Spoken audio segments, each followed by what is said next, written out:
were talking about the box up there that controlled down here. Were you talking about this one or this one? You were talking about this one or this one? That one. That's what I thought. Push the off button over there. Oh, we have work lights on today. Oh. Which you don't have control over up No, here. and that's shame. Yeah, you can light things. Yeah. Look at that, we can light the stage up. Uh-huh. Well, we moved things to line up with where they had set the lights, as opposed to vice versa. Right. Okay. Okay.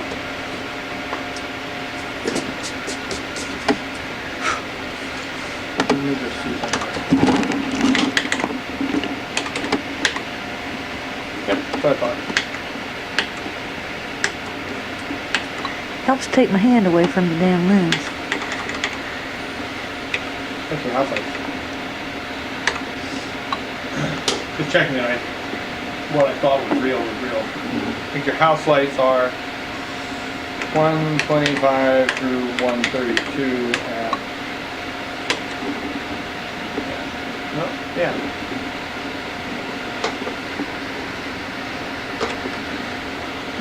Better shot this Well, one. why do you have that light on over there? Over where? Don't know. I think it's a security light or something. I think they set it up as a security kind of thing. And I know we tried to turn it off before and couldn't get it off. You need to find out why that light's on. Let me go look. No, not now. No, I mean, I'm telling you. No, but see, there's a switch next to it. That's going to be if that light, if somebody, and it won't surprise me if you tell me that they set that up as a security light that they think should always be on. No, it should not. I'm sorry, this is a theater. You want dark. Uh-huh. You know, yes, you should have, and you have no aisle lights. Interesting. Hello? Let me see something. Manual. Okay, put the other one. Oh, go ahead.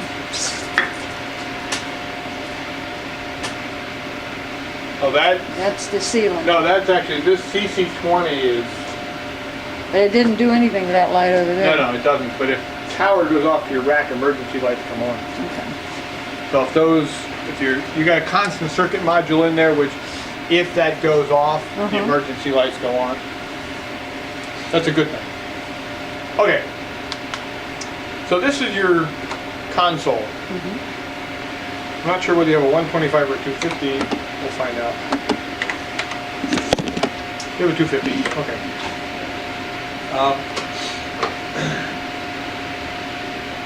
This is considered an Express 250. These 24 handles, I'm just going to go across the board and tell you what each thing is. These 24 handles and their respective buttons are submasters. Okay?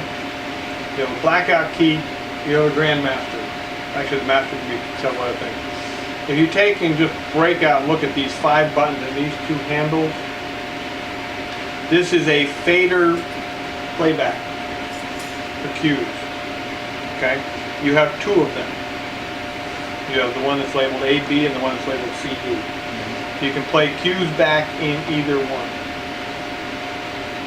You have this set of buttons, which have, are labeled buttons. You have a keypad with also a clear and an enter, a point, a plus, and a minus. You've got this set of buttons which have labels. We're going to go through what the labels are in a minute. This set of 4 buttons with labels affects what the monitor is doing. All it does. You can have stage, blind, patch, setup. Doing this does not affect the stage output. It's just telling you, changing what you're seeing over here. Okay? M1 through M star are macro buttons. Macros are a series of keystrokes you need to remember, or you do frequently, like when you're setting up a show and you're recording all the cues, you might want to save that information to your floppy disk. Well, to save it to a floppy disk is like 7 strokes, keystrokes. Well, if I just memorize those keystrokes as M1, macro 1, then all I have to do is push macro 1. I don't have to push 7 keystrokes every time. Since I should back up my show every half hour, you know, you stop and say, oh, I'm just backing up, and you hit M1 and you wait until it backs up and then you go on. Arrow keys are basically, if there's a reason like arrow keys, you've got more than, I can look at the next page of dimmers or channels. About's a nice key, help's a nice key. Learn and enter macros refer to the macro buttons. I don't know why they put them in like this.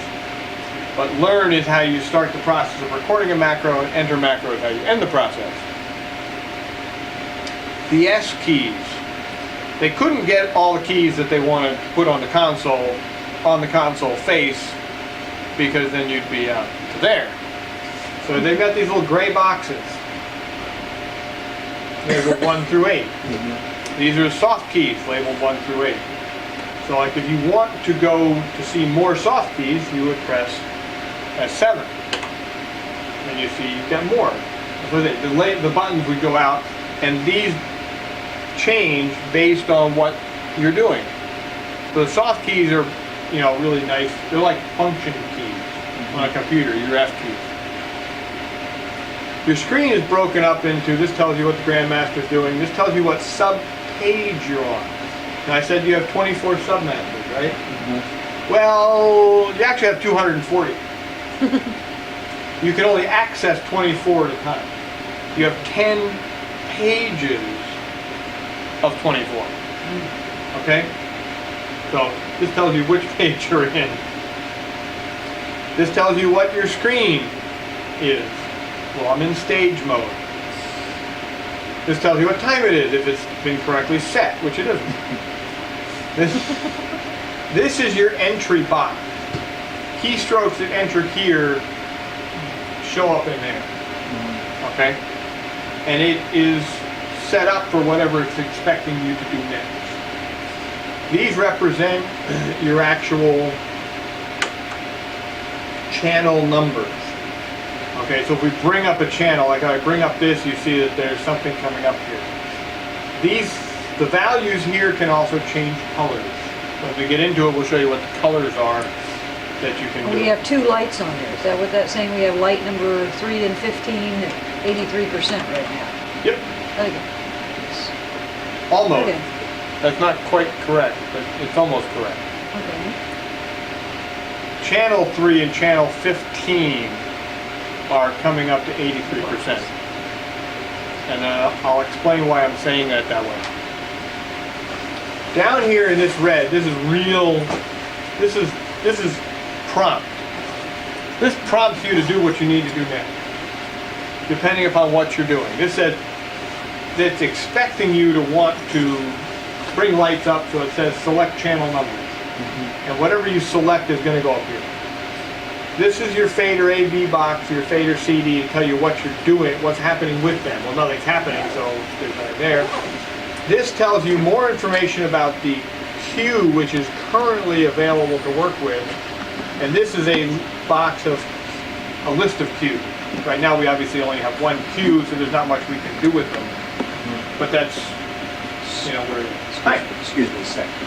I was just in a classroom giving an exam, and I'm bored out of my mind because I've done all my work, and I'm going through the drawers of the desk at which I'm sitting.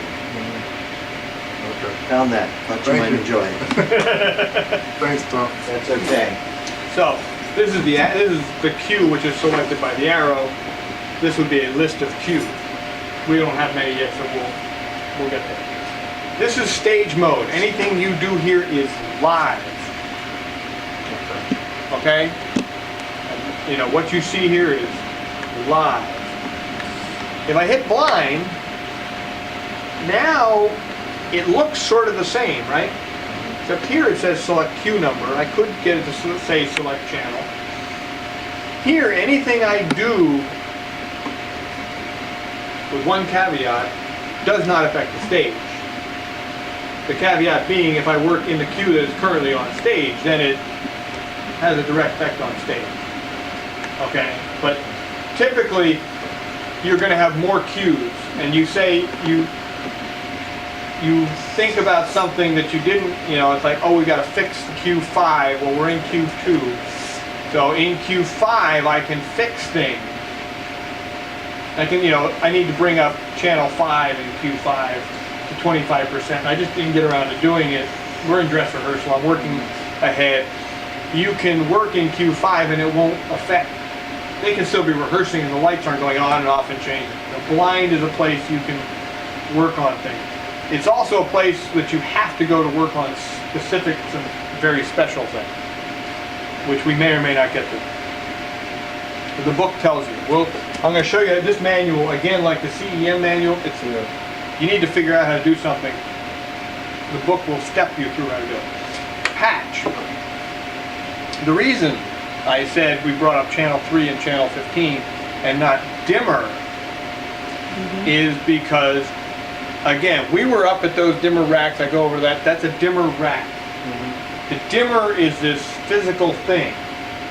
Okay, I can pull the dimmers out of the rack. I can hold them. I can cuddle them. I can love them because of their mind. And I can put them back in the rack. Channels are different. Okay, DMX talked in channels, 512 channels. However, in patch, I can put all 132 dimmers you own into channel 1. And then when I bring up channel 1, I can have lots of power. Okay? Dimmers can be patched to channels. Channels can't be patched. So when you said I brought up dimmer 3, well, yes, according to this I did. But I could have been bringing up dimmer 3, 15, 24, and 82. Because what screen you see on the screen stage is channel. You don't see dimmers. So if I've got more dimmers and you could see them out here, I could literally go and patch. Semantics, okay. 125. No, I'm sorry. 121 through 132. Enter. See here. Select dimmer numbers, then press enter to assign to a channel. We're not going to assign a proportion or profile. We'll go into enter. Now what channel do I want to put them in? I'm going to put them in 121.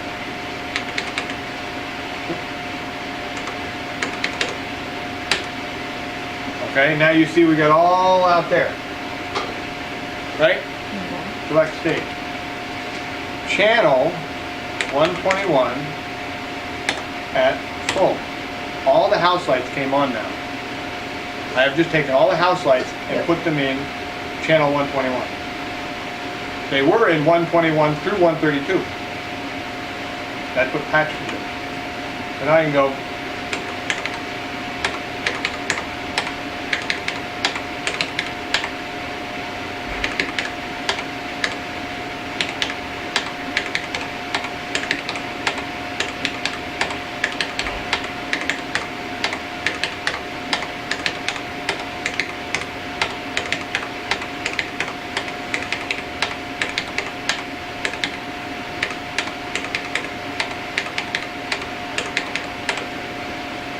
you can tell I've done that before. Now we are left with one dimmer in that circuit. And you can see it's these under balcony lights. Because in stage I still have 121 at full. Okay? So, that's patch. Patch can do some other things. You can assign it a proportional level, or you can press profile to assign a profile. I'm going to come back to that because we need to go into setup to show you what profiles are before we go back to assigning them. Okay? Setup screen. Here's where you can make some changes and do some funny things and Screw it all up. screw it all up. That's right. And there's no way for me to lock it out either. Yeah. And the students will figure out how to do some things faster than you can. We'll just go through and show you what these things are. System setting. and essentially you hit the function you want and hit enter. Right now your number of dimmers is 132 and your number of channels is 250. You only have 250 channels. Remember I said DMX is 512? Yeah. You don't get them. Oh. It's a money issue. The consoles, there are consoles out there that will do 4 universes. Each 512 is considered a universe. So we don't even have a universe. You don't even have a universe. You don't have a universe. You have 132 dimmers. Right now, it doesn't really make a big difference to you. But we talked about other things that listen to DMX. Other things that listen to DMX cannot be patched. Okay? So we just hit a thing. I can patch all the... Yeah, I can patch my house lights, and I can condense the number of channels you're using by patching all those house lights down into one channel. Bing, I've saved up all these channels. Moving lights, some of the simple ones take 10 channels. Some of the more complex ones take 18. There's one out there, I think it tops out at either 40 or 60 channels. Not that we have. One moving light is sort of useless. Usually you need like 4 to 6. So if you had, say, 4 moving lights and they took 20 channels each, you've taken up 80 channels. You only have 250. Color scrollers. Well, say you put a bank of color scrollers, of 8 color scrollers on all your backlight, and you want them all to change at the same time every time. You can assign them to one channel. Okay? Because I give the same information to each one, they're happy, they don't care. If you want them all to come to different colors at different times, you're going to have to give away 8 channels. Okay? This is where channel count makes a difference. This is where patch plays important.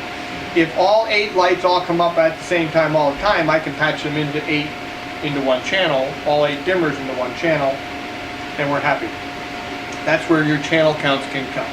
If you ever add anything else into your system, your number of dimmers must equal your number of channels. Okay? The console needs to do that. So you're set. You can't, actually, if you plug something into your DMX outputs, it won't work. Okay? Currently, right now, it won't work. Recommendation is set that to 250 and just leave it there. You go 1, to change menu 1, enter, set the number of dimmers. So we set it for 250. You know. Now, if we go back to look at patch, what did that do to us? I'll show you that. It stuck every other dimmer beyond 132 into this nebulous area, which is dimmer 0. Okay.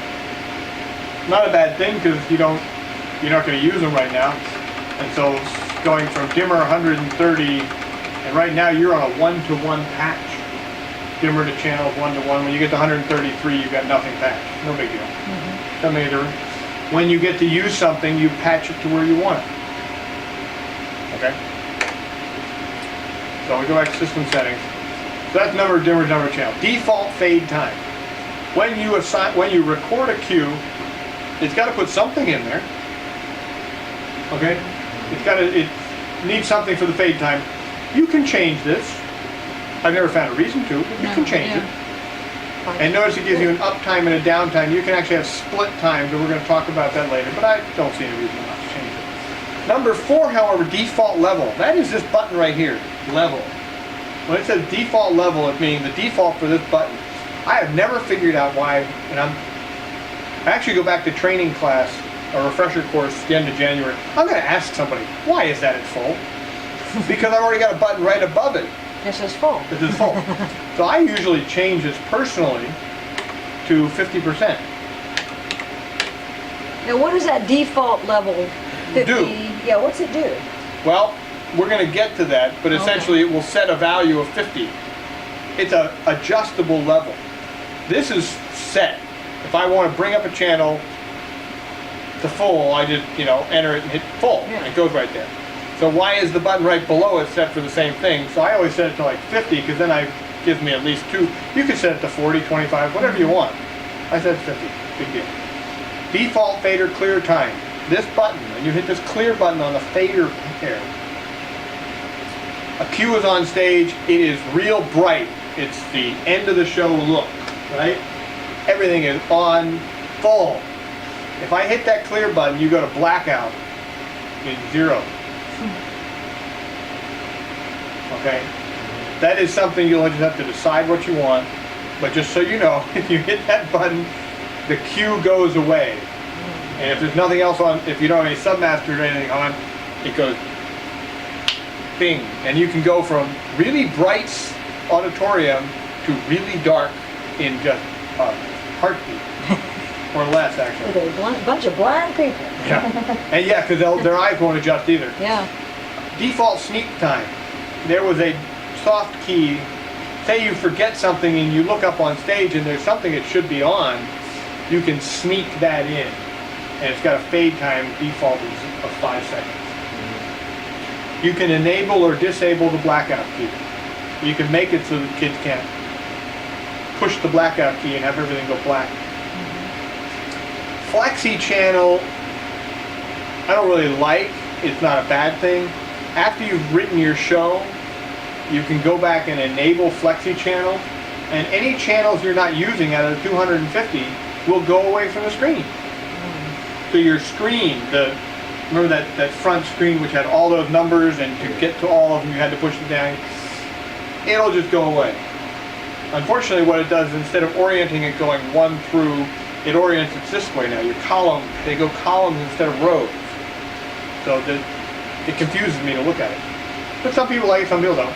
Master type, your options here, and I'm going to show you, they come up in the red. That's why the red's really nice. Read the red. Read the red. Always read the red. You can select the master type to be either completely disabled, so this is useless, a grandmaster or a sub-grandmaster. So it can be just the master over these and not affect what you do over here, or it can be a grandmaster. I typically leave it as a grandmaster, but that's personal preference.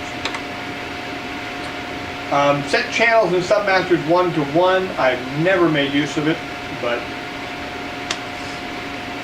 on this console, what that would mean is that if you want to bring up channel 53, you could go to sub page 3, fader handle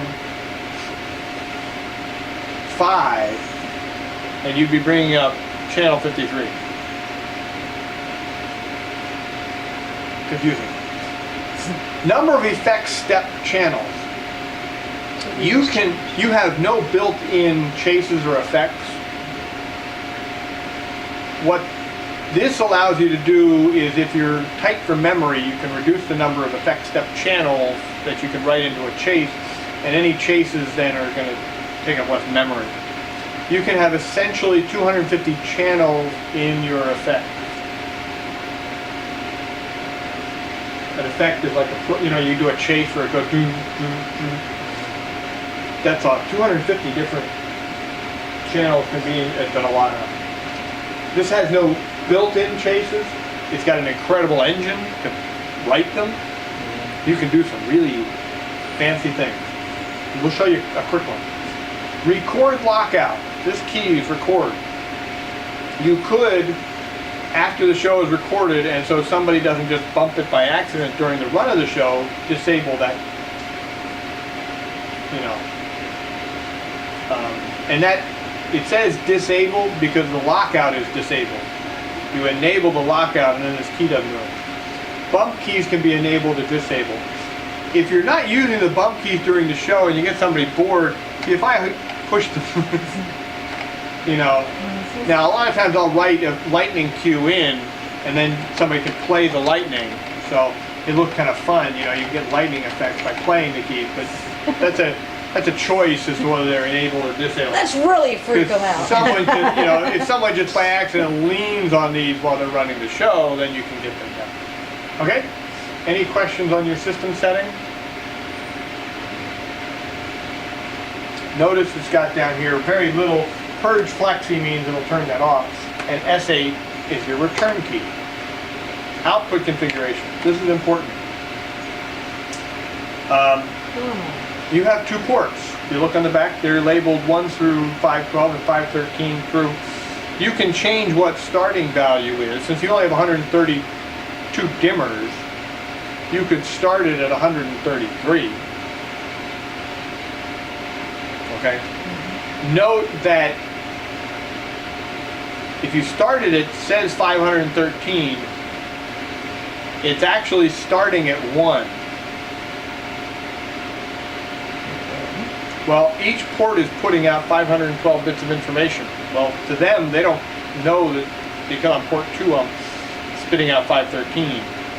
You have to know that. We'll not go there. If I get too far into it, we're going to get too confused, and I need you to understand some other things. Yeah. The current transmission speed is maximum. You can lower that if you get a device which won't listen at maximum speed. Your dimmers will listen at the maximum transmission rate. They actually allow you to slow the refresh rate down. Disk function. This is where you can record the information. And remember, so I said if you're in stage mode, you had to push, going back, you had to push setup, 3, enter. I want to write all disk, 1, enter. It's going to ask you, are you sure? Enter. So this is why you can, if you're, you can write a macro which is just record the disk. And you can read the show from the disk. You can read the system configuration, which is different. You can format the disk and you can read all from disk. So you write all the disk and you want to read all from disk. One thing I'd recommend is if you're going to set up this and have a basic assembly home plot, you're going to focus your lights and it's set up so that they can quickly and easily do assemblies, and you're not doing it. I don't know if you're going to do plays in here or not. So. Yeah, you're supposed And what you can do is, after the show, you're going to reset this so that you're back to your home plot. Well, record your home, set your console up so that you've got, say your house lights are all here and your podium's here. Well, that's not right, and so your looks are similar, and you maybe have podium center, left, right, and you get all that recorded in your basic home plot, and you got a drawing which shows that you record this information to a floppy disk, and now at the end of the show all you have to do is stick the floppy disk in, go read all from disk, the console's reset back up again.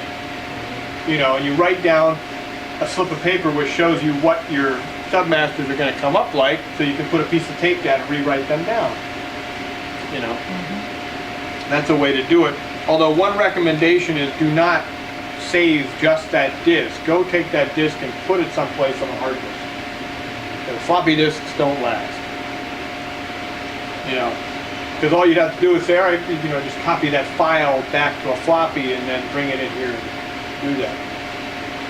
You also have in the back of the manual disks that allow you can set this console up on your computer over there.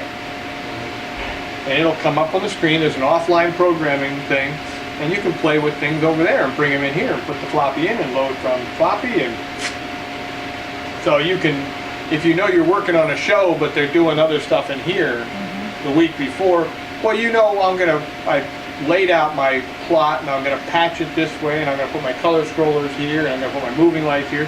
You can do all that setup work away from this space and not affect the console. When you're ready to load the show in, you bring the show disk in. The one trick is, when you're doing it over there, this is going to look for one kind of file name. Okay? And it's not looking for christmascarol.shw. It's looking for exp something.shw. When you save the file over on your computer or somewhere else, name a folder Christmas Carol and have a show file which is like expn.shw in that folder. When you got your home plot file, don't rename the file home plot. Put it in a folder that says home plot. Put it in another folder that says express show files. And then you can have these little folders that are your express show files, and that's where you save it. That's also why, printing it, yes, you can print it, but you get reams of things. You can take the floppy over and look at it on a computer faster than you can print. Because when it prints, it's going to print, each cue is going to print all 250 channels. And say you're only using 130 channels in the show, you're going to have all these paper with all this information. It gets very, yeah, the patch isn't real bad. But also you can take it over there and print it out of your computer over there. So it's not, so that's dysfunction. Maybe that's why they had it set at, what, 132? 132 or whatever before. Right, it can be, yeah. But again, I printed once something and I stopped it before it finished. I said, this is useless. I'd rather take it somewhere and look at it, because I can look at it all here, I can take it with me and look at it. Clear function. You can clear all that stuff. And you can reset the patch 1 to 1. You can reset the profile. And you can clear the show, clear the cues. You can clear the show and not clear the patch, because the patch is going to stay the same for the next one. You can clear the submasters because you want to change the submasters, but not the show or the cues, the group. So is this saying you hit clear one to clear the whole show? The show, right. Hold on. That doesn't clear patch though, because here you see clear show and patch. Okay. If you want to reset the console back to the way it came to you, S1 is down over in the corner, reset system. You know, you might do that and then bring your home plot in and load your home plot show in and read from disk. That way it gets it back, although when you load all from disk, it is going to reset things like patch and other things you've set up. Reset system just gives you a nice clear slate. Print functions, I can show you what you can print. Again, with the advent of so many other computers, I can go look at the other stuff I can take a floppy and go look at it. Somebody might like to print it, and if they want to, there's a parallel port and it'll take printers, and you can go to somewhere else. Well, if you're just wondering from each batten where each throw of the light is, You don't get that from here anyway. Oh, okay. That's a lighting plot. We can talk about that I've got the lighting plot paperwork for this thing. You would want to create that. We might be able to give you a drawing which would allow you to do your light plots.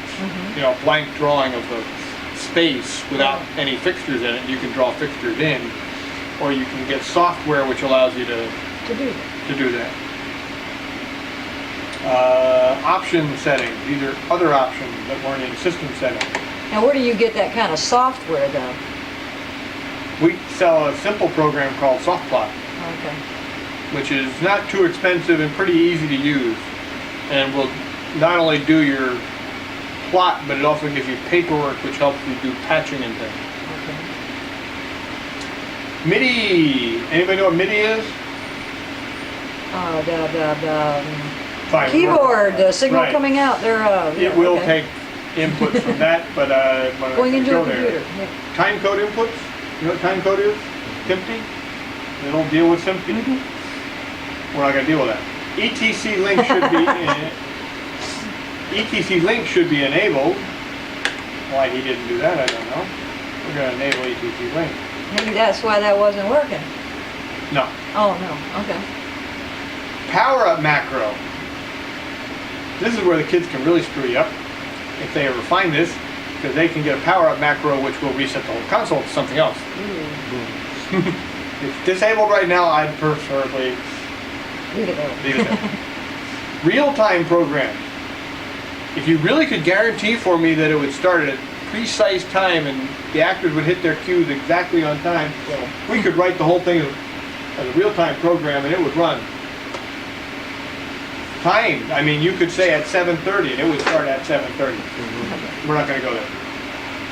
You shouldn't have to deal with twisted pair polarity because it's already working, and serial protocol baud rate if you need to deal with that.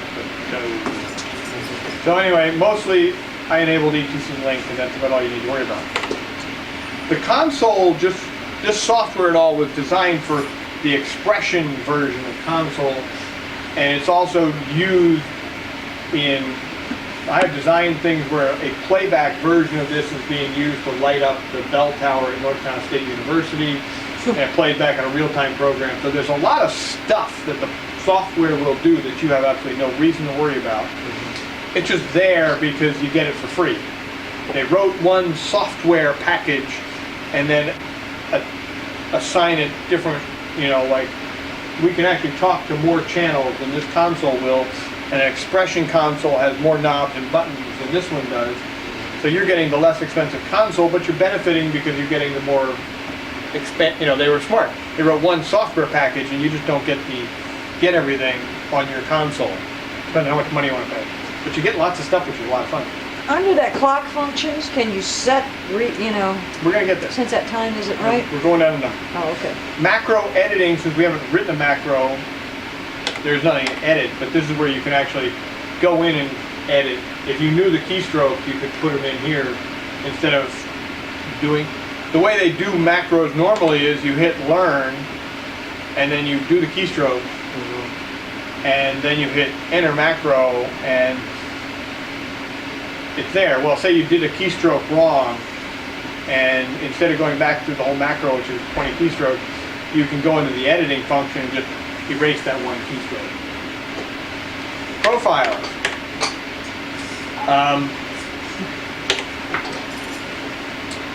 Most of your dimmers are set at a linear profile. You can, however, change them. We saw that in patch, that you can assign a profile. Profiles are nice for certain things. That if you've got a practical lamp, which is a 100-watt lamp, okay, and if they want it to come up. Okay. But you also have other lights which are actually lighting up the area because a 100-watt lamp isn't bright enough to do anything on stage. The 100-watt lamp will work at a different fade. It'll fade differently than the other lights. Okay? So you could assign a different profile, you know, like this one, so that it's slower at the bottom so it doesn't fade up as fast to match. So the dimmer you plug the practical into, you assign profile 2 to, and you keep the other guys on the same profile, or you assign the other guys to a fast bottom profile. You know, you can change the profile. The other fun profiles that are nice in here is full at 1%. Full at 1%? Right, meaning Oh. it's going to go right. It's essentially, you want that when the guy flips the switch, you want it to come on. You want control over it here, but you want it. You don't want it. There's no dimming. It's just on or off. Full 1%. I forget preheat. Hot patch. You're not going to control it from here. You want it on. They're going to control it, but they're plugged into one of your dimmers. Hot patch. So you're going to assign the profile hot patch. Now they can come in and plug that thing in, and they've got control because it's not a dim. It's not something you can dim anyway. Could be a fog machine. Could be a strobe light. Some things will and some things will work through dimmers, and some things won't. Dimmers, even though I've got it at full, they do affect the sine wave curve. So some things will and some things won't. Motors typically do not like to go through dimmers. Okay? So moving lights don't like to go through dimmers. Some will and some won't. There's no guarantee. From then on, you can actually make your own. You can make bizarre profiles. So the light, you know, as you bring it up, the light does different things, and that's part of your fun cue, and you can do that. Okay? So that's what profiles are. In patch, you can press profile to assign a profile. Now, of course, there's no profile button here. So let's see how much you learned. If there's no profile, there's no button labeled profile, where do you find profile? It says press profile. You got to find where it is. You said if there's no profile button. This lets record. There's no button here with the label, with the words written profile on it. It says though press profile in red, right? So that's what you got to do. Record? What? Record? No. What does it say? It says press profile. There's got to be a button for profile. Where's the button? The information is right there on the screen. AT. Yeah, that won't get you there. That's just switching what you see. But the information's right there on the screen. What did I tell? Enter? No. No. Oh, okay. What did I? Oh shit! Shoot. What did I tell you earlier about buttons and how big the console would be to get all the buttons on the console? Wait, Oh, what you to do? said something. what do you see at the bottom of the screen? There's 8 boxes there. They are assigned to buttons. Oh, he Soft figured it out. Press Ah. there. Ah. Profile. I mean, I do this on purpose. I've done this console training many times. I teach a whole class on console training at a convention. But I wanted you to figure it out. Profile. It tells you to do it, but where is it? Well, it's, again, they can't get all the buttons there, so if they tell you to press a button that doesn't appear here, look to your soft key. It may be there, or it may be, and 7 is always more. If there are more than 8 available, 7 is always the more. You would press profile. Now, oh wait, I didn't do 6. dimmer 1. Press, now it's coming up and telling me what profile do you want it to be. Okay? So we say we want it to be 6. Now you see you've got this information down here. Okay, so if I bring up, oh, that didn't, it's not going to show up there. Who do I stay? Let me see.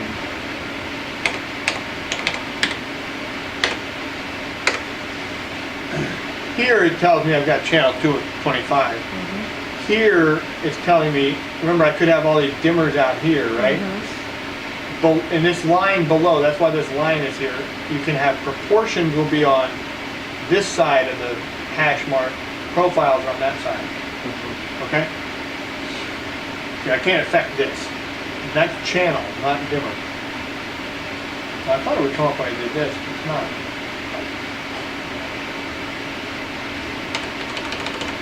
I guess submasters don't show up there, only when you affect them by the keyboard. So we'll go back to dimmer 1.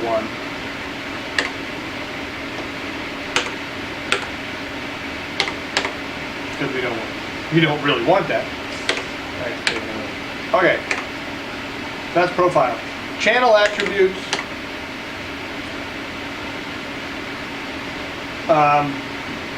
You can label them, but the only place you can see them is here, so it's useless. Again, this is something which, on another console where you have 2 monitors, it makes sense. You can make it independent so it's not affected by the Grandmaster. Flip 16-bit and latest takes precedence on are really related to moving lights. But we may or may not get to that. So there's not much you can do with, I really don't, there's really not much I would get to worry about in this screen, but I showed it to you anyway. Real-time programs I'm not going to go to because you're not going to do them. Time code events are simply things. Clock functions is where you can enable or disable daylight saving time. So we'll enable daylight. Oh no, it's in standard time right now, so that's why. Set time and date. This is what you wanted to do. What do you have? I got 12. 25? 24. I'll take 1225. 1225. We want PM, so we want to plus set the PM. We know it. We got the right date. We got the day of the week is wrong. Oh. No, it didn't. Sorry. I was going to say, did I lose a day already? Oh my God. To start clock. Do that to me. Now we got to start the clock. Okay, you read the red. Start clock. Press record. Record. Okay. We can have it be 12 hour. If this was a military post, they'd like it 24 hours. We don't care. If you really want to come to this screen and see what time sunrise and sunset is, you can set your latitude, longitude, and time zone. And it will actually give you this information. I don't think we need that here. Right. If you were We don't have computers that can do that. If you were doing real time, yes you do, right here. Yeah. If you're doing real time programming, then they become important. Again, more things that were written in but you don't have any use for. Moving lights. Personality setup. Personality setup. Hi. No. Have fun together. A moving light. Anyway, do you know what moving lights are? Do you want me to go into this? I've seen them, I know what you're talking about, I think. Now, are you talking about like having lights going across the stage that, just come up? on a program or something? Or are you talking about No. a fixed light that actually It moves? Yeah. Oh, okay. Yeah. You've seen Don't them. need that. You watch I've seen concerts those. and things, Yeah. and they'll all swoop down to the middle and do this. Yeah. I don't anticipate us having those. If you're real interested, I can explain it, but I think then today, No. But when you say personality, are these the different kinds? those are names of moving light by manufacturers. Yeah. Okay, if If we, we assign that to that, right? well, let's go to S3. The personality, this fixture, and notice this is channels.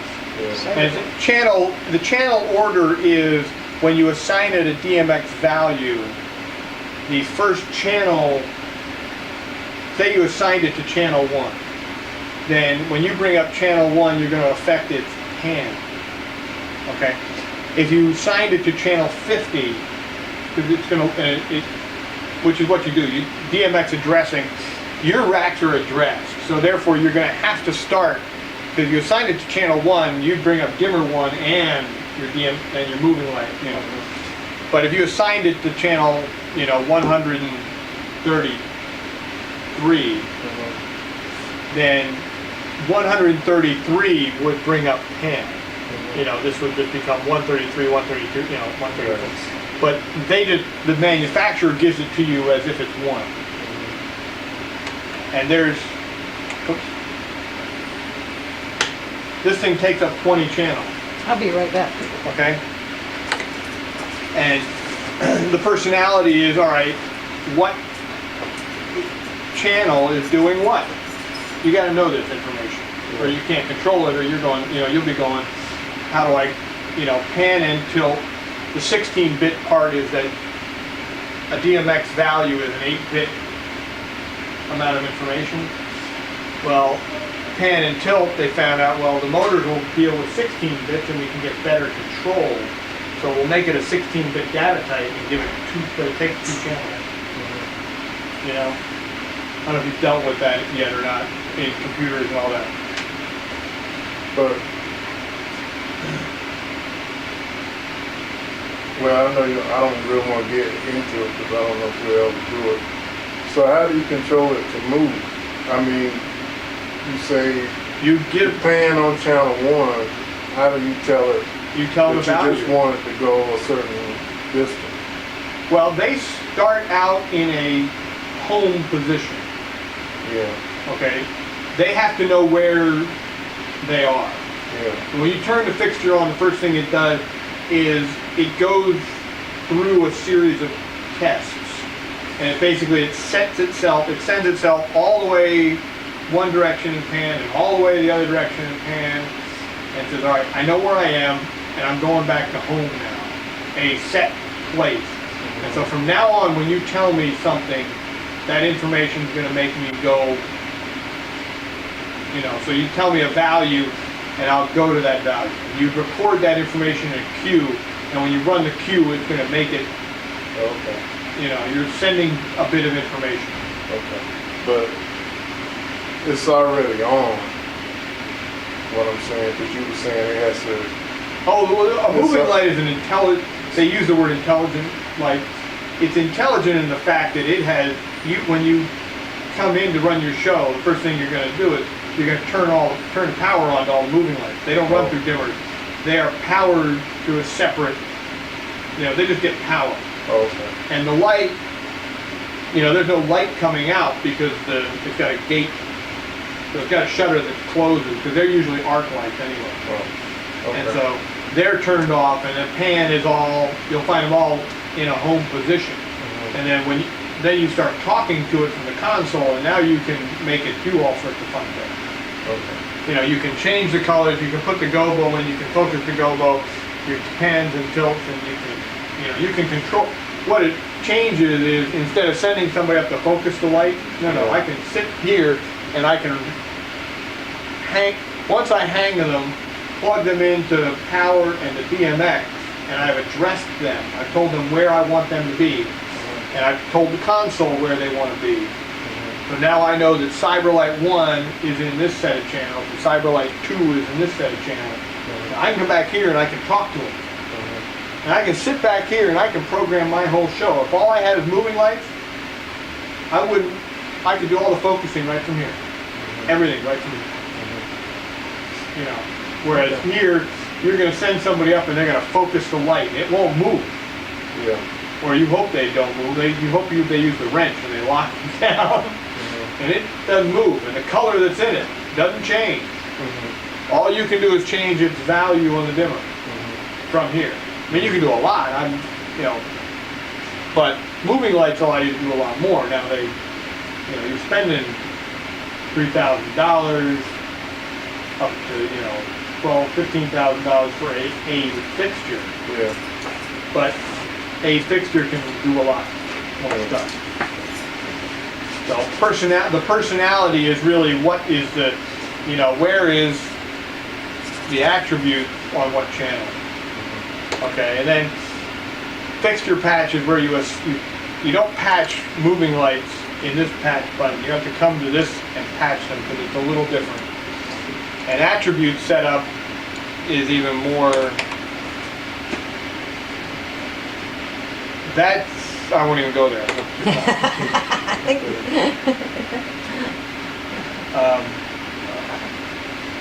Yeah, let's not go there because we haven't even turned the light on yet. We'll come back to that if you're still able to listen. So, we've gone through setup, right?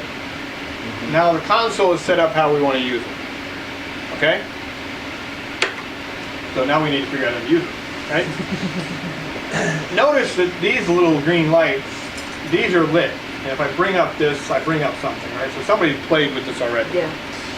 These aren't lit, meaning there's nothing assigned to this. I bring this up, nothing happens. So Submaster, if we walk up to this console, if I hit system reset, nothing, the Submasters have nothing in them, the effects have nothing in them, the cues have nothing in them, it's a blank board. The patch is one-to-one, and that's all you got. So one of the first things you have to do is you create a light plot. Okay, a light plot is simply a drawing which shows I've got this fixture here and it's plugged into this dimmer. And it might tell you what color it is and where it's focused. Depending on how complex you want to make your light plot. You do want to have a little chart I call a hookup. Standard terminology is a hookup. The hookup tells you, is written on a piece of paper, it says channel 1 and then it has dimmer if you need it. If you're staying one-to-one, you can eliminate that column because your channel and your dimmer are the same. And there are how many channels? 250. Right, okay. I can talk to 1,032 dimmers though. But we won't go there. So, channel, then it goes over here and the next thing it might say is the position. So it's in the FOH. And it is number 12. It's fixture 12. That doesn't mean where it's plugged in. That's if you're, and it's typically typically when you stand on stage, your counting goes from stage left to stage right. Stage left is when you stand facing the audience. Stage left is over there. So 1 should be over here, and 24. So you start your fixture number 1 here, and it's fixture 12. So it's FOH 12. It could be what type of fixture it is. It tells you what its purpose is. Well, it's going to light, podium stage left. Or it's going to light podium stage right. And your color might be on it. That's your hookup. The reason you want to hook up is because then you can go down and channel 1 and what's in channel 2 and what's in channel 3 and what's in channel 4. And Okay, where is this thing that tells you all of that? It says you have to write it up. Oh, okay. This is what. This is before you sat at the console. I mean, the two pieces of paper you need is a plot, which is what you wanted, is the little drawing, which is a physical representation of the space. Where everything is. And it shows you the, and it's got these 24 fixtures across this FOH, and you look at 12, and it's got a symbol that represents a type of fixture. And it can be as simple as that a circle is a LECO and an X is a par. And you got a little key off to the side that a circle equals and X equals. Doesn't have to be any more complex. You can get these little templates that are to scale, and you could draw your drawing in scale, and you could work it out, you know, or you could be like me, I'll walk in and draw a line and X's and O's, and you know I can fit that many across, that's fine, and then I write the numbers in. This is where it's plugged in, and I'm going to do one-to-one patch, so that's what it is coming up over here too. Okay, done. I do a little quick hookup so I know what I'm looking at, what its purpose is, and the hookup becomes more important when you're actually trying to write cues. Because it's like, well, I want to bring up podium stage right. Well, where is that? What channel number is that assigned to? It doesn't show up anywhere. So you get your little paperwork which says what they are. You can also do a cheat sheet, a magic sheet, and you do a little drawing of the stage, 8.5 by 11, and you put on the stage, you know, you go over here and you go, this is the stage, and you got PODSL. And you got an arrow coming from here going this way. Okay, well say if I've got, and you write on that arrow 2, and that's the channel. So when you look at the stage, you say I want that light that's coming up over here, you look down 2, channel 2, okay? So you have to have some information, and whatever fashion makes sense to you to let you know what that is, that helps. A hookup, a cheat sheet, a light plot, because the light plot's going to be the same thing, but you know, you look at the first fixture isn't necessarily going into the first, so you got to know where you focus it. Because you focus, and you do this before you walk into this room. So, we don't know where anything is right now. We're going to have to figure it out. And we sat here doing numbers going, Yeah. oh look, that one's over there. Right. But this console, there's the only way to access, unless you did submaster to channel 1-to-1, remember that thing, then you could bring these up. We're not going to do that. So, this part of the board is useless to us because we have no cues right now. So we want to go over here. Okay? Page changes your submaster pages, so we don't want to deal with that right now. Cue would deal with cues, subs deal with subs, groups deal with groups, and we're going to tell you about that. So this whole section is right now useless to us. The keypad is real useful. Channel is real useful. Okay? You want to live in channels because that's what comes up over here. You don't want to live in dimmers. So And what are these called? Submasters. Submasters. And these are the masters, grandmaster, and Cues. These Cues. are for playback. These are playback faders, and we're going to explain them in Okay. depth. So, I want to bring up channel. Channel button's lit. If it isn't lit, you punch it. Okay? So bring up channel. And they made the language real simple. I want to bring up channel 1 through 6. 1 through 6. You look over here and it's highlighted. And there's an and button. And I want to bring up 25 through 35. Except I don't like 31. Except. Literally, you say it. I want channel through, or channel 2 and 5 and 6, you know, except. We got that, right? Okay? Now, we want them to, they're not turned on right now. All we've done is selected. You got an at button, you got a full button, you got a level button. If you push full or level, they go immediately to that level. Okay? We'll push full. Bing. We went to full.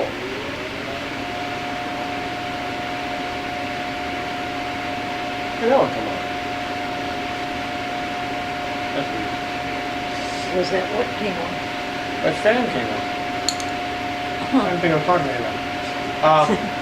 Now if I push, notice that we're right now, these are highlighted. We've changed it from gray to yellow. And they're in red. Okay? Meaning that's what they're at there. This came up here telling you have captured channel. If I don't touch another keystroke between now and I hit at, I've taken control over these channels again. Okay? And this went to level. We've got a red background and a white level. Now I can change that level. Okay? And they didn't give you just one way to do it, they gave you multiple. I can, and notice the little green light for at. I can punch in the value, 25, and it immediately went to 25, and you can see it here.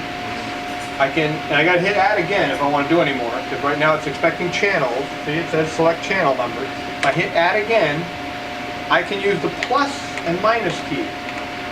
So I can incrementally raise it. Oh, that's cool.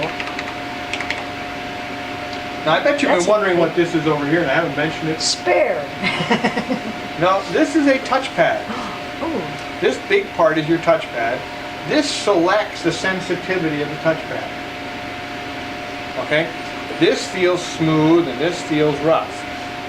Okay, feel that. Just feel the... Okay, you feel the coarse and fine? So if I touch the coarse, and I don't have to feel it, I just touch it, it sets the sensitivity of this to coarse. So now if I put my finger on down here and run it up, they change a lot. If I push fine and I run it up and down, it changed 1. You know, my whole travel is 1. Compared to here, my travel is, you know, a bunch. So I can go up and down and We got a little something funny. I mean, going side to side doesn't do a whole lot.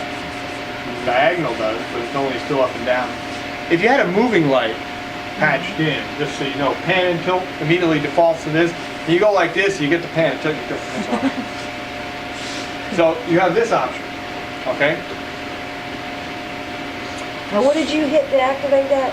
Just Nothing. these? Oh, okay. It's always on. It's always on. When you hit add, it puts it in it. Okay. Now notice at went away and it went to trackpad. Uh-huh. If I hit plus and minus, it goes away completely. And in fact, I lost my selection. Okay, so when you're in trackpad, trackpad is the only thing. We would have to go back and select. Now I can take channel 36 and hit at. Now once I hit at, I'm in the intensity mode. And I can use plus and minus, or I can type in a number. Okay? If I type in 25, it goes there. Whenever this flips back, if you want to change the value, you've got to hit at. Okay? But Then you I- can't get back to 1 through 6 and 26 through 30 without typing it all back in again. Correct. Okay. Now if I hit at and put level, it goes to 50 immediately. Anytime you push a channel number in, 37, you can hit then either at full or level. But I can go right to the trackpad. Okay? I can go channel 38. Pushing plus minus doesn't do it. Okay, that you have to do that. Trackpad automatically takes control. You know, I hit at now, I can plus and minus, I can type 25. As soon as you type a number, it goes away. Plus and minus. Full and level are automatic. You hit channel 40, level, it goes right to level and you don't do anything else. You can grab the channels that are in yellow with add again. If I want to go back and get channels that are before, I have to go channel. Okay? What'd you do? You hit channel? 1 through 5. Oh, okay. Yeah. Okay? Yeah. Now, we talked about through and except at full level release. REL. All right, I'm captured. We like this. We've recorded, or the guy says, no, take channel 1 through 5 out. They're in yellow, okay? If I hit release, the yellow ones go away. Now, notice we lost our blue box. We still have captured channels, and we have this to release all captured channels, press release. Okay? And it's still lit. If I push that button a second time, everything on the screen goes away. This is a good thing and a bad thing. It's a good thing if you mean to do it, it's a bad thing if you don't. If the guy says take out channel 8, and you hit the release key twice, you can wipe out the whole queue, which you could have spent 10 minutes working on, That's why we put stuff on submasters. Well, it's a good thing and a bad Yeah. thing. It means just teach your people, don't hit the release key, no double tap. If you mean to do it, do it. If not, don't, because that's what happens. Okay? It doesn't come back. I mean, submasters are good and bad because you can't within a submaster change things easily. Okay. If I've got this here and I go channel 3 at 25, hit release, it goes back to 74. But, you can and you can't, it gets to be kind of confusing. It depends on how good a board operator you have. So, dimmer allows you to talk directly to dimmers. About the only good thing about this is if I go dimmer 1 at full enter, it brings up a dimmer checkbox. Now I can actually go through the dimmers. We can see that 1 does something, 2 does something, 3 does something, 4 does something. Because if your patch is convoluted and you just want to do a dimmer check, because typically if you're running a show, the first thing the master electrician, who is the board operator, should do is make sure everything works. And if he brings up channels, it's a little more confusing because if you've got 5 channels in the thing and you bring it up, then which dimmer is it that's out? So you can run through dimmer check and just, click through,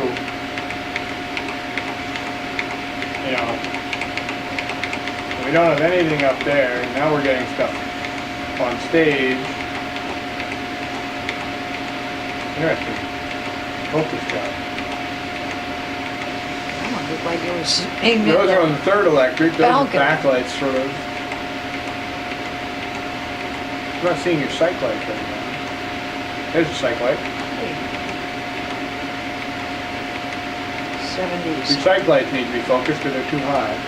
See, they're not aimed down to get the light down. You got a bunch of stuff in there.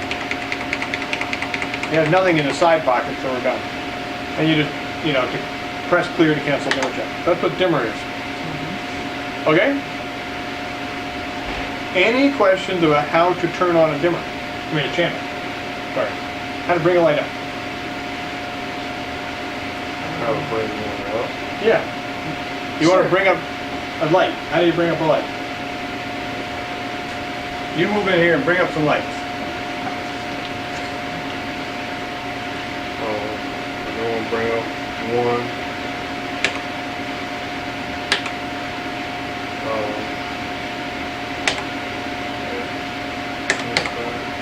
Now, you didn't have to hit the enter key. You hit the enter key. You don't have to hit the enter key. Not until after that. You don't have to hit the enter key. After, You don't have to oh. use the enter key. Try it again. Okay. Bring up another light.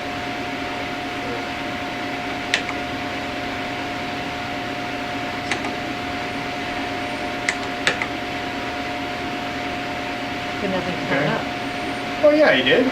Oh, yeah, it is. Okay. We can't I had see. to sit up straight. Wait, that's the other- I think you're going to want to raise this up, and you're going to want to get higher chairs.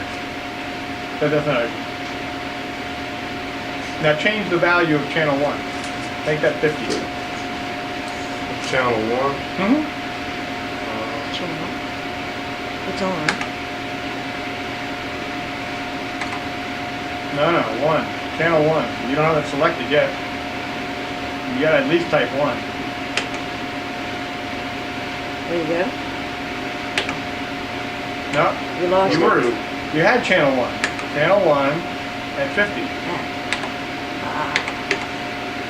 There you go.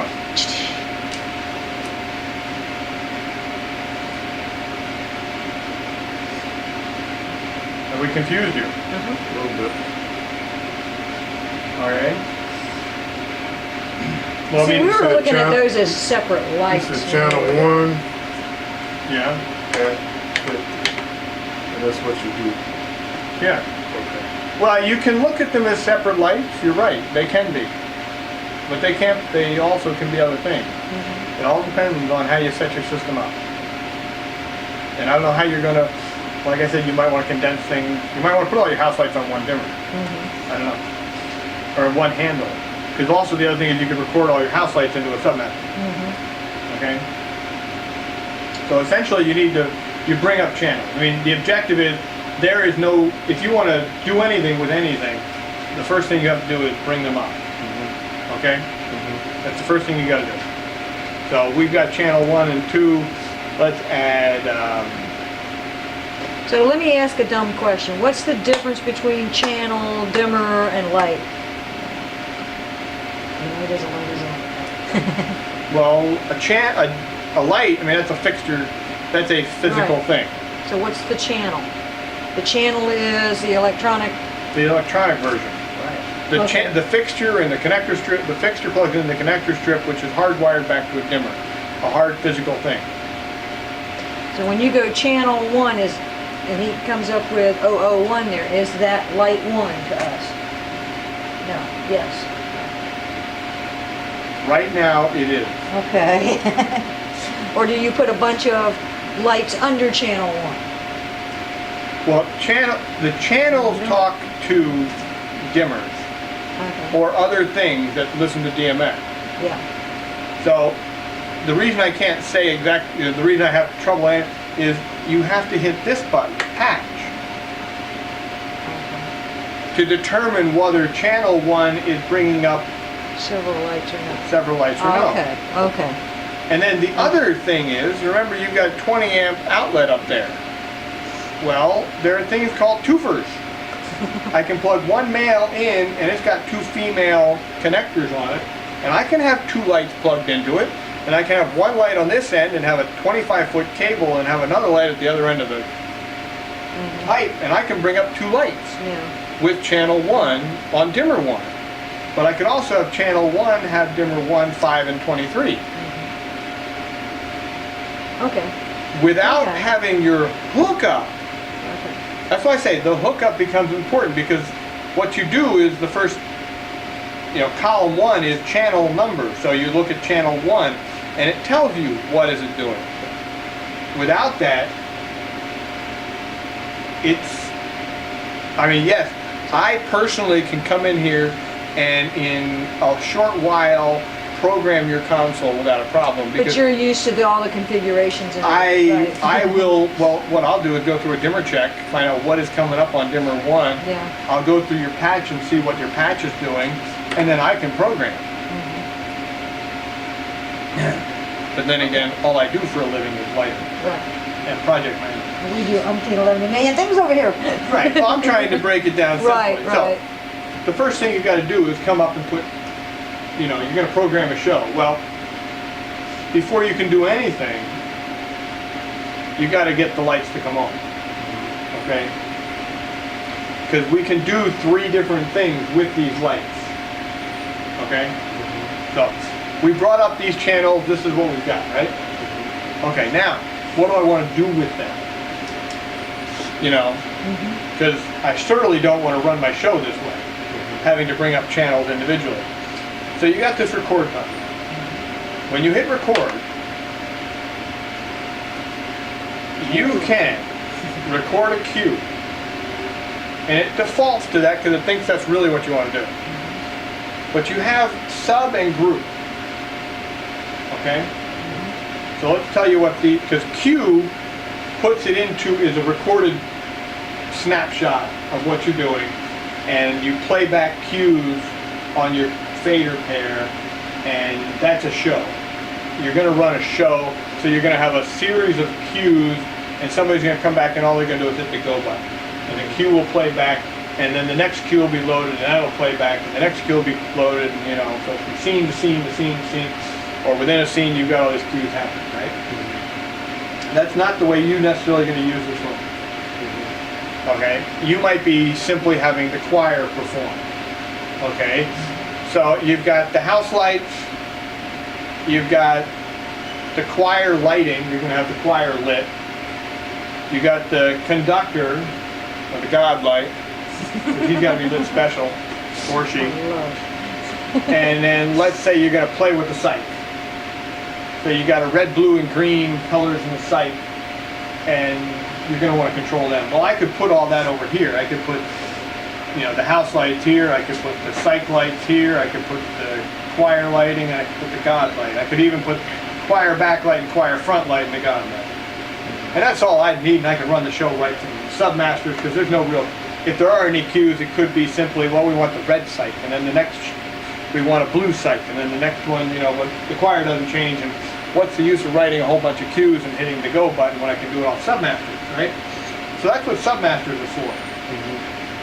You know, and I would think a lot of what you're going to do is going to be submasters. You know, I got the podium. Well, I want the whole look for the stage to be on one thing. Here's the podium left, and here's the house lights. And okay, so I turn the, and we haven't talked about your architectural control, but I turned that off, and I got my house lights here, and I got the podium here, and I've got a nice gentle wash on stage to make it look like something when the guy's not speaking.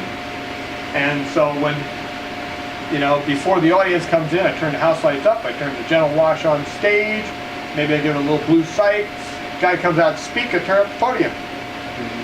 And maybe I bring up the lighting on the chairs for the dignitaries.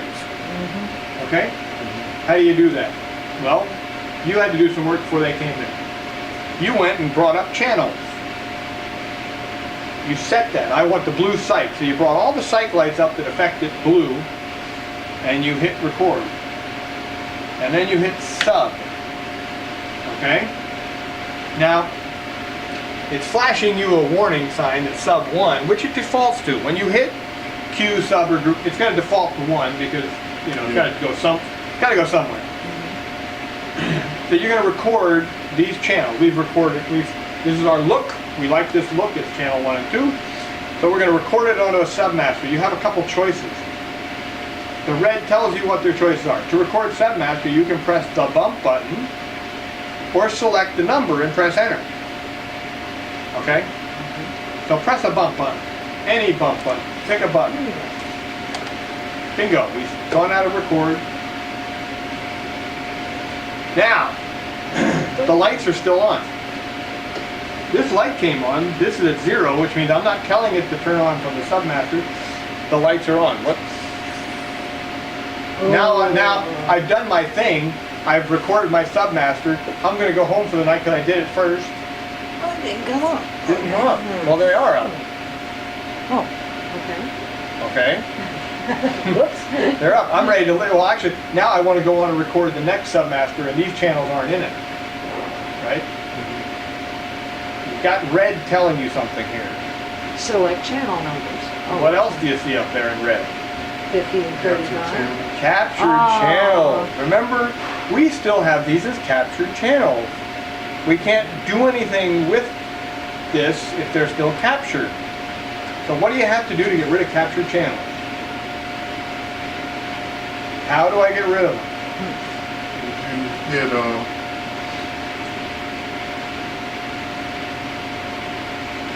would you hit channel, and then hit 50, and then hit clear? No. You'd be setting them to 0. This is sort of like the CEM. I want them to be not set.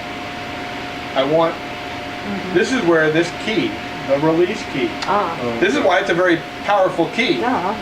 When you're writing, Should be up here. when you're writing well, you use it a lot. When you're writing a cue, you can release selected channel. You know, you can be playing with it to get it right. Oh, I didn't want 35. Channel 35, you know, release. Well, here, now you release them, right? Because you're done. I programmed that submaster. I'm not going to use these channels. I hit release, they go away. Okay, now if you bring up that, you'll see they come up. And they come up in yellow versus red. Okay? So we like that. So that's how you can record submasters.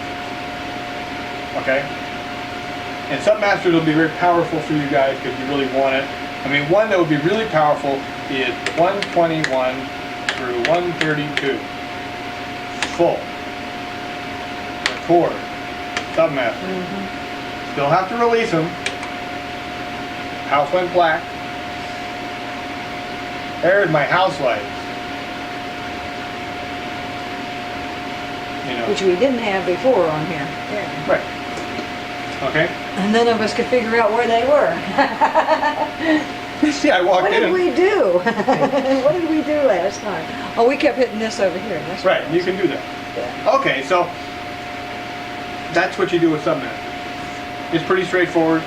what you see up there, which is controlled by setting all the levels and by hitting channel and setting the levels and whatever you like, and you get it to what you like, hit record and hit submaster. Now, notice this says 0 to 10, and as I move this up 0, the reason was because when I do this, when I was working on the other channel, it changed page. We didn't see it. As I move this up, I'll be right back. it's a proportional thing. Full here is only 50%. Right. That's just want you to know, it's proportional. It's whatever you set the dimmer at. I mean, the Yeah. percentage at. We set this at full, so that goes to full. Right. If you want to see that, you have to go down a page. We were in page. Well, see, that's nice because then if you only want it at half, then you can just do it like that. I mean, you know, or below half, whatever. Right. Oh yeah, this is, you know. Yeah, that's obnoxious. But see, one. we had a couple, yeah. Yeah. I'd like to get that one off. Well, your exit signs you can't get rid of, but that's all right. Yeah, you'll be able find that. Yeah. You need to find that. You might have. It might get very complex, and you might have to go up the chain to the electrical engineer eventually and say, "Yo, We need that off. that's wrong. Yeah. Life safety does not require that to be on. Go back to your code book on life safety issues, and that does not need to be on. Get rid of it." Not It would have been field. really nice if they put a switch back in here for your work lights on stage. I don't know Yeah. if they didn't. I don't know if they did. I don't think they did. 'Cause I haven't seen anything. Well, I turned off. Yeah, I turned off your only two switches. Yeah. That would have been a really smart thing to do. I don't know what these are. Those aren't switches. They look like they are, but they aren't. Yeah. No. See, you would have thought they'd have put it over here somewhere. Well, they didn't at put the them very into your. least. They didn't put them into your dimming system, which would have been nice. Yeah. Because then you could, but they're fluorescent, but you could still put relays in the dimming system. Well, I'll take a short little walk and get Yeah. some water. Yeah. Maybe do what he's doing. I'll go. I can figure out what he's doing. Ow! I'll go smoke a cigarette. I should really talk to him.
A review, we're just going back through exactly what we did at the end so we can make sure we understand. Okay. So, We were all down in here and Yeah. released and all of that. Good right, stuff. so submasters are wonderful things. You can, just quickly put a lookup on stage. If you only had 24 cues in your whole show, you could run the whole Yeah. show. You can say, well, that's Q1, and now I'm going to crossfade. I'm going to take this one out and bring this one up. Now we're in that one. Now we're going to that look. Didn't bring it back. Now we're going to house lights, yeah. You could do that. Typically that's not, you know, and then the question is the kid's got, you know, he's got like this, and you tell him it's a 10 count, and he's like 1, 2, 3, 4, 5, 6. His 10's not your 10. Right. Well, you know, that's not a good thing. So you might want to think about automating it so he doesn't have a chance to change what you're doing.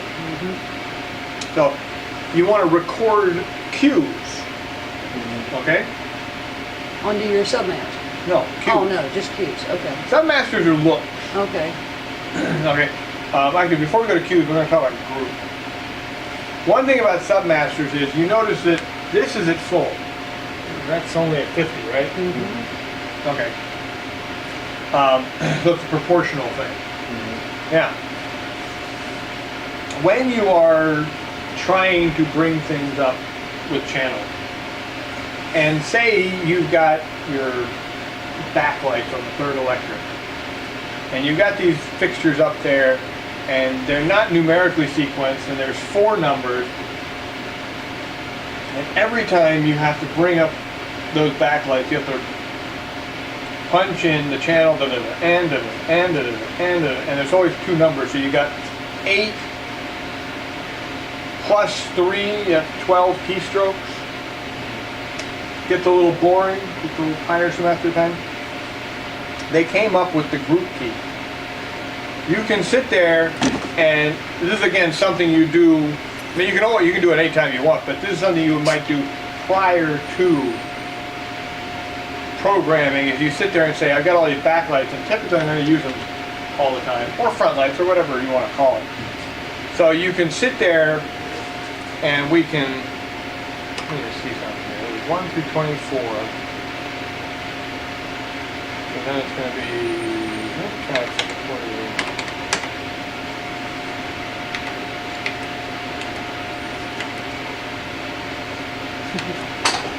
53, 54, 56,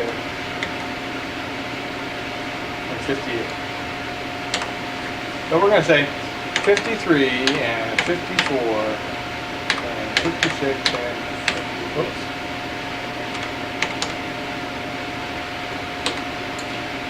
Alright, now I'm going to record that. Well, every time I want to bring that up, I have to do it. So if I record that, and the reason I mentioned the proportional thing to you before, it's you've got a recording groups, unless you want it to be a proportional group, you want to record it at full. Now I'll show you what's going to happen. We're going to record group 1. Because Oh, that's cool. Yeah, okay. I'm going to call it group 1. No problem. Enter. Now I'm going to hit release. So now, next time I want to bring that up, I go group 1, and notice what happens. Bing! I picked them all up at once. No problem. There, Level? 50. What'd you do? Hit level? Yeah, I would set them at a value. You could have hit at 25, you could have hit, Yeah. it's just, you know. Now I can also go in and just go, 56 at full because I really want that one at full. Yeah. But it's just another way to select channels. Now, when you changed that, did it change the recording? Okay, okay. No, group 1. Group 1 is essentially a subset of channels. Right. All right. Now, you can make them a proportional group.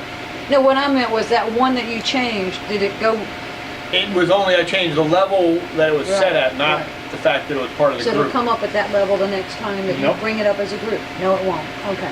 No, because That's the what I group meant. was recorded. Right. I mean, groups are essentially. That's what I meant. Let's put it. Groups are proportional all the time. It's just if you're smart, you write them as full so that you never have to deal with any bizarre proportionality. Most people don't want to, because you're going to set them at a level. But suffice it to say that if you bring these up to full and you say, well, that one over there, and we're going to think it's 53 at, and I go minus, and I say, all right, that actually gives me an even look across the thing.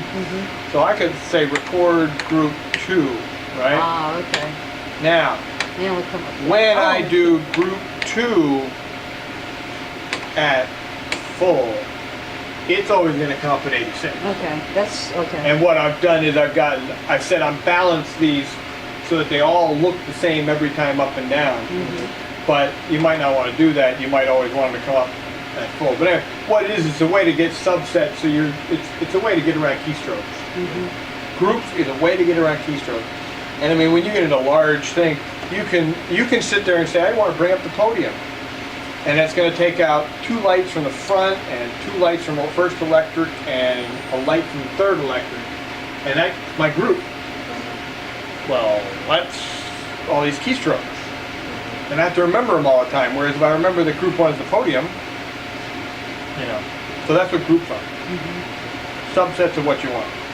All of this boils down to recording cues. Well, everything is basically what you see is what you get. Cues are the same way. Okay? I can go group 1 at 25. I can take this here and set that to full. And I can record, I'm going to pick Q1, enter.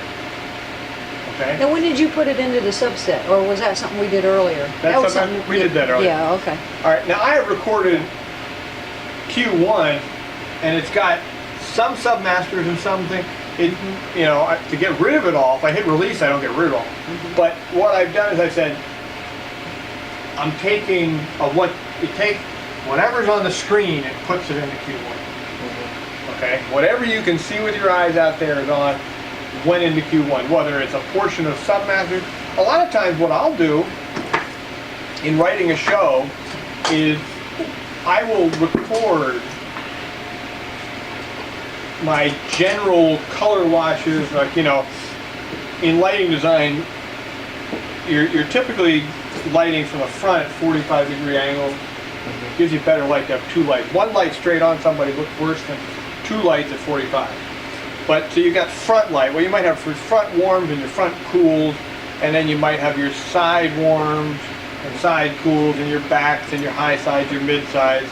And we're just talking about general wash lighting, not even special. I like to put my general wash lighting on submasters.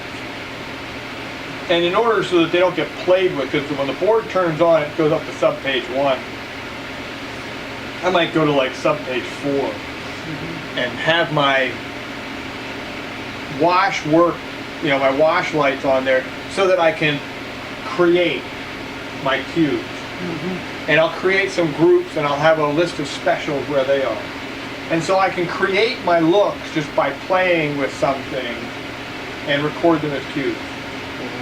So I've used submasters, I can use groups, you know, so there's lots of ways to get the cue. You can even record from a cue into another, you know, you can go Q1, right, to get a cue, because we've got Q1 but it's nowhere other than in memory. We want to play it on stage, you go Q1 and you have to hit a go button. And now you see it going in time too. Okay? So we have Q1. Now you see, here we suddenly, this box got filled up. This went yellow because it's been played, and that's been played. Now Q2, or the default next Q would be Q2. And they're green. Green for go? Green for active. Okay. So let's say,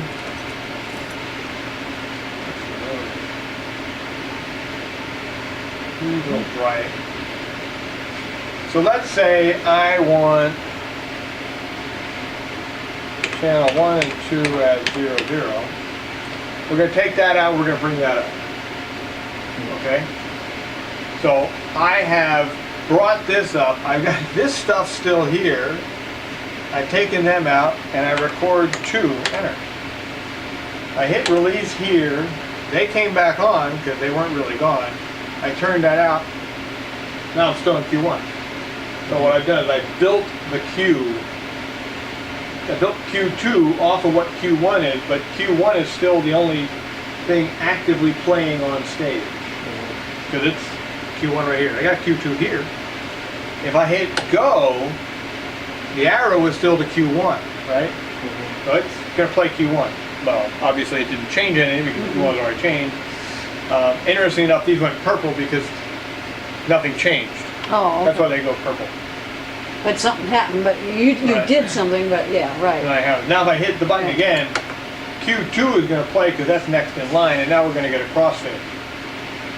And now you can see that these went green because they actively moved in the queue, and the purple stayed purple because nothing. Those stayed the same, you know. You can go back, which is frequently what you do when you're writing queues, because, you know, say you were writing Q2 and you went, you know, you want to see the transition between them. You play it back and forth. And you say, I didn't like that transition. It didn't work for me. You know, because you try it again and you go, you know, that doesn't come up fast enough and that goes down too soon. Well, I don't like that. Let's fix that. That's the timing. Okay, remember the timing was a default, an up fade time of 5 counts and a down fade time of 5 counts.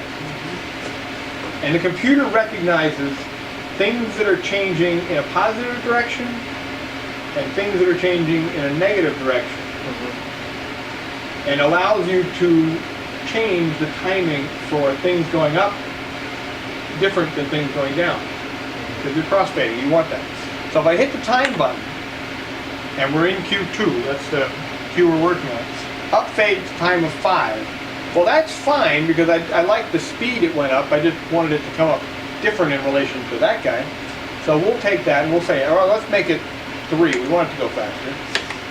And the down fade automatically matched it because typically they're matched, but we really want that to be 7. And we're going to do that. Okay? So now we go back to Q1. So I want to see what this looks like. And now I hit go again. Now that's going to come up faster, but that took a little longer to go out. You see that? Or you want me to go back again? Yeah, we'll go back in.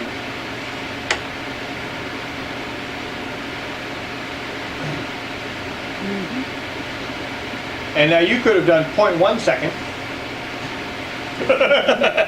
You can do 0 seconds. You can do minutes. You can have a sunset fade happening for 30 minutes or an hour, which would be ridiculous to play. Time-wise, there's a lot of value. Now, notice I haven't been playing with these. So what's the use of these?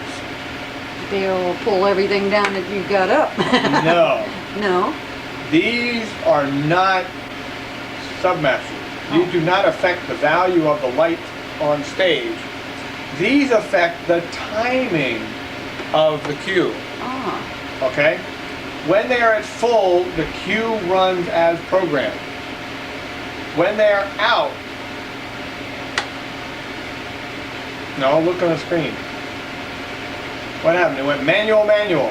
You can see you got an uptime and a downtime. These are now in the manual. So if I do this one, this is the up. I'm now affecting the up. And I'm manually doing it. If I move this one, now I'll manually affect the down. Okay? If I don't play with them, they run as programmed. They're there in case somebody hits go and says, oops, I screwed up, I can grab it and I can fix it. Okay, makes sense. Or I could say, you know, the actor who does that really needs, I mean, I use them a lot when especially if I have long cues and I'm going back and forth trying to write them and I don't want to see the transmission backward. I hit it and I go like that. Okay, I'm back. You know, that's an easy way to work. But say this actor is notorious for not following his cue. Even though we're going to run the cue and we're going to see the flags come up, that could be another actor coming on stage. This guy takes forever to say his line and get off stage. So we're going to hit that and we're going to wait for him and give him a few extra seconds someday. I can do it that. There's a lot of reasons for what these are good for.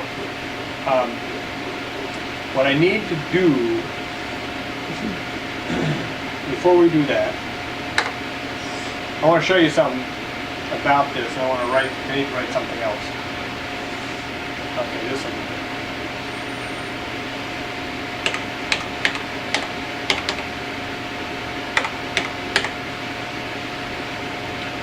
Okay. Now you've got 2 fader pairs. Okay?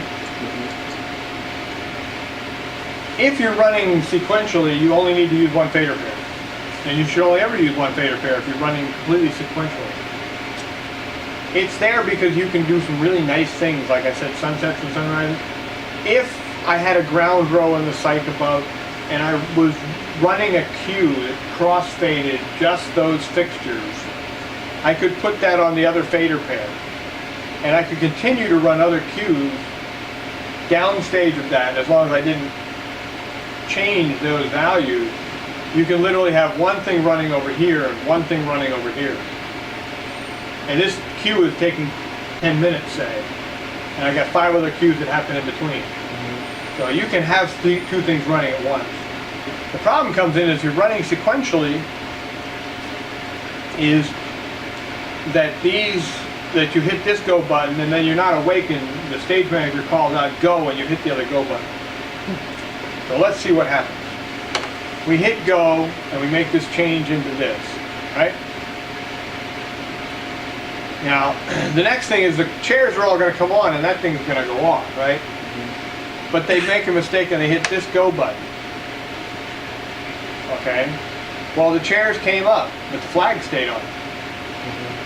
Because essentially what you've done is you've got Q2 running here and Q3 running here.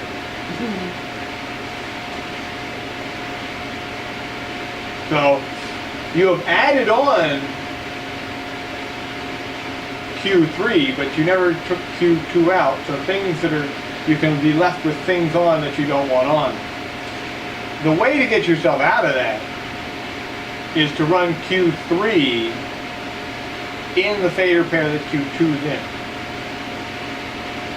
Okay? I mean, going Q3 and hitting this go button again. Now, they went out. That's all that happened. Lost me now. Why didn't you just pull that down? Well, we'll do that. Let's do this. We'll go back into 2, okay?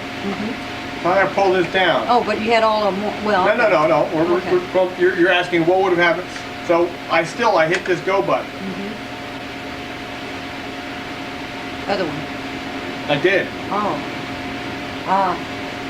Yeah. What's the problem? Because it's down. These are manual. Yeah. The cue is sitting in this fader pair. Yeah, but in the meantime, while you've got it down, and you could hit that, and that would release it, and then put it back up. Well, no, I hit go, so now I can put it up. Yeah. I'm still in the same problem. The Q2, Yeah. the levels which are higher in Q2, because it's the highest takes precedence. So in Q2, the lights on the flags are higher than they are in Q3. Q3 didn't ask them to be at 0. Q2 asked them to be at some other value, higher than 0. So they're going to stay there until you turn off Q2. Because you've got it in 2 places. The problem with bringing these down is nothing happened on stage. Yeah. You know, and what it could be is that that's supposed to go down and the people in the center are supposed to be lit. And it's a cue where you hit the cue, as soon as the lights are up, they start speaking. Well, they're stuck there. Yeah. The stage is stuck waiting for the lighting guy to make it right. So that's why you go Q3 and go. The reason I mentioned is I've seen a lot of, I say this because I had people say, oh, well, we always keep these down. I said, no, that's worse. It's actually better to keep them up and get it screwed up, because then what you do is you just hit the clear button. Now, I cleared out the AB fader because because CD and AD, the AB and the CD were both running Q3, so we're not going to have any effect on stage. But the reason you have 2 fader pairs is because you want to be able to run things simultaneously. You want to be able to do that, but if you can get yourself stuck. Now what I have seen people do is they'll put a little thing covering it, something so that it'll block this off so you can't reach it unless you're running a show where you need it. I personally run the CD fader pair. You know why? because when I'm programming the show, it's the closest go button to all the other keys. It's the only reason I use it. It makes no difference which one of these you use. All right. Well, how As long as sequentially you use the same one all the time. how do you program? How do you send it to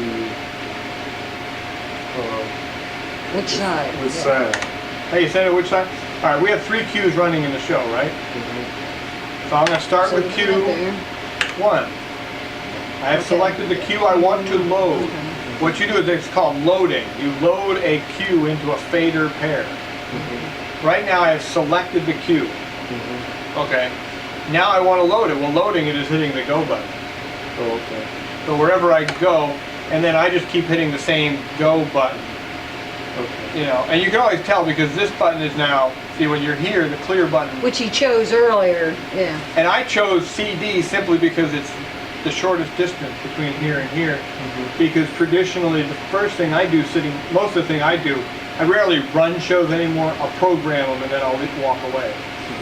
So I'm over here programming, and even during rehearsals, it's like, all right, the cue's up. I don't like that, and I'm constantly making changes, and then they tell me it's ready for the next cue.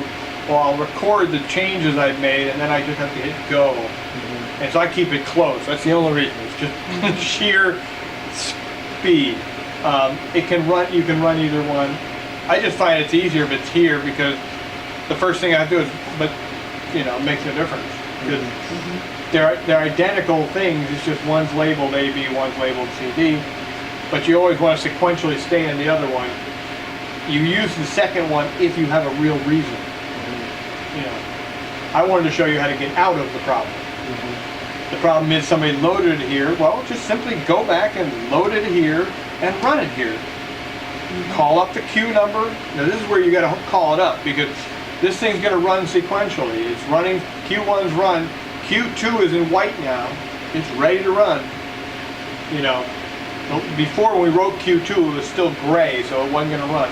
It's white, 3's gray, so one is loaded in the CD. It's actually complete.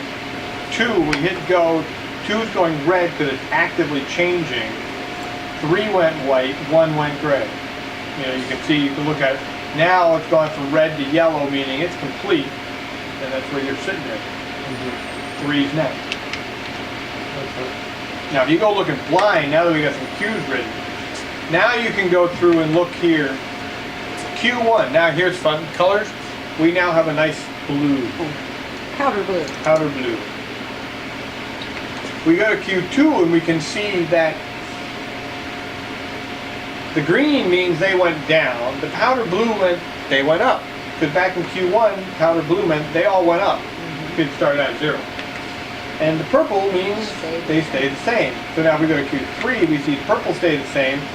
10 and 21 and 22 went to green because they went down, and powder blue came up with the others. That's what you can see in blind. And in blind, I could go in here and like, this still tells me I'm in Q. See, so I can go into here and I can say, well, channel 6, I want it to go at 50. Record, enter. And I didn't affect the stage.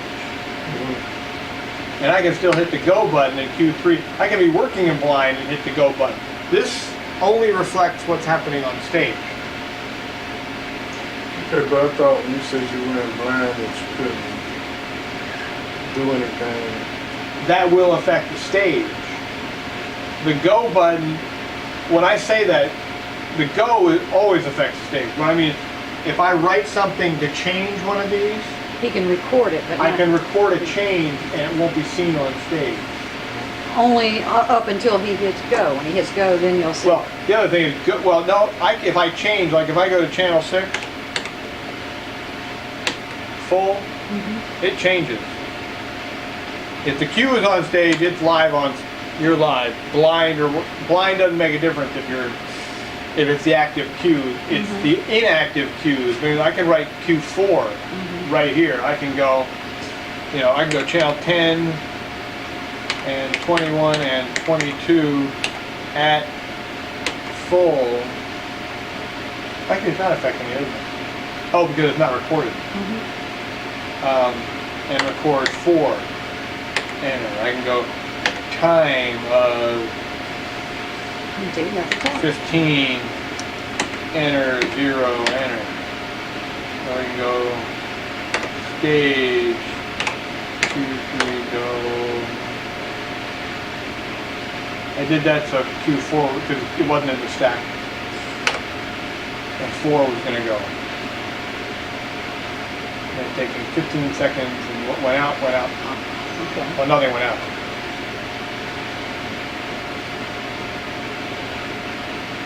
I think that's what you do blind. Now, another thing you can't do, you got no way to, well you do, yeah, you have delete here too. No, I think it's something else.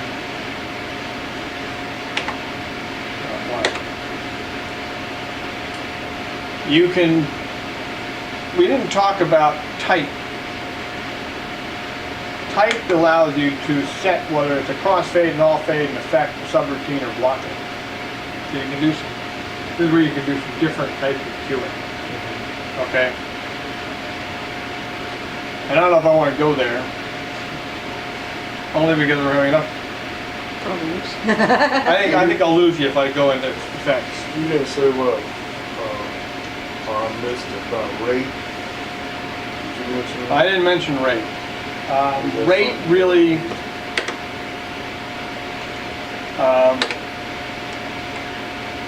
if you hit go and hit rate,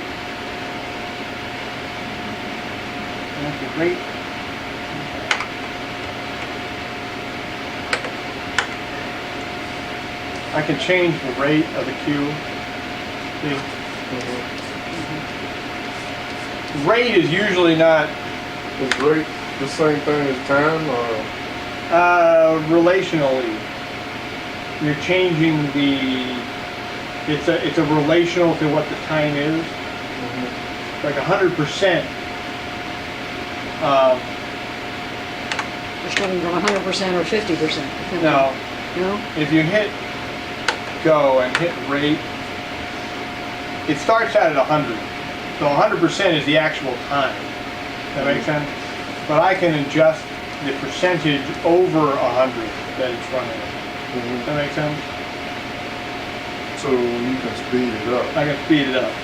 I'll slow it down a bit. I don't know about slowing it down.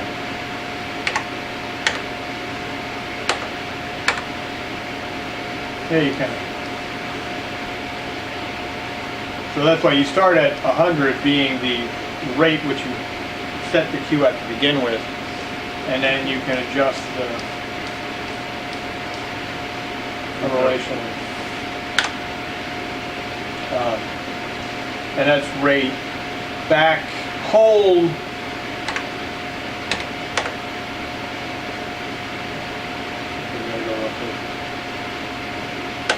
Q4, I want to hold it.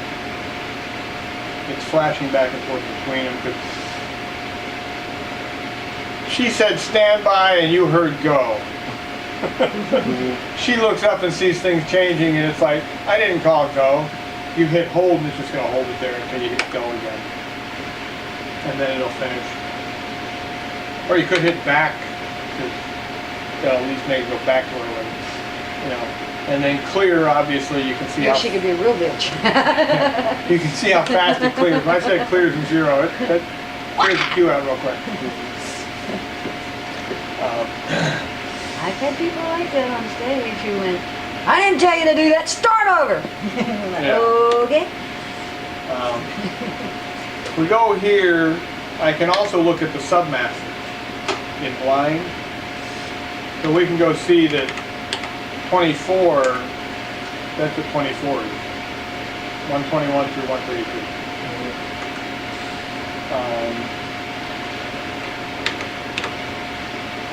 22 has something, doesn't it?